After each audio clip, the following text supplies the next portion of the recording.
दर्शनाची आस असलेल्या या भक्ताला म्हणजेच कणकाईला वाटेत भगवंत गीतेत जो उपदेश अर्जुनाला केला होता तो उपदेश समजावून सांगत होते.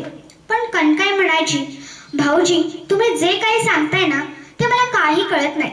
मला फक्त एवढंच कळतंय की ही वारी फक्त तुमच्यामुळे मला होतीये. आणि तिच्या डोळ्यातून अश्रू व्हायचे. तिचा हा भाव पाहून भगवंताला अतिशय आनंद व्हायचा. भक्ती ते नमन, वैराग्य तो त्याग, ज्ञान ब्रह्मी भोग ब्रह्मातनो.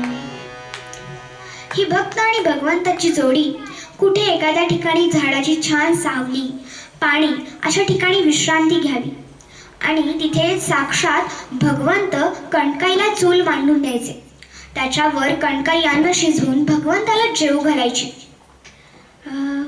मांडोनिया तीन पाषाण, चूल पेटवी जनार्दन, कणकाई अन्न रांधोण, जगदीशा वाढतसे. आणि इतक्यात भगवंत जेवायला सुरुवात करणार तेवढ्यात कणकाई म्हणाली, अहो थांबा थांबा भाऊजी, अहो लगेच जेवायला कसे काय घेता? त्यावर भगवंत म्हणाले, मग काय करायचं? अहो म्हणाले, देवाला नैवेद्य नको का दाखवायला? आता देवाला कुठे माहित नैवेद्य दाखवतात ते? त्याला तर फक्त आलेलं नैवेद्य खायचीच सवय. हे ऐकून भगवंत मनातल्या मनात कपाळावर हात मारून घेत म्हणाले, आता हा नैवेद्य आपण स्वतःला समर्पित करून घेऊ.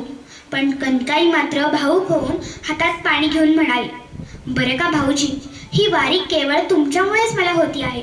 तेव्हा या वारीचे जे काही पुण्य मला मिळेल ते पुण्य सुद्धा मी तुम्हाला समर्पित करते.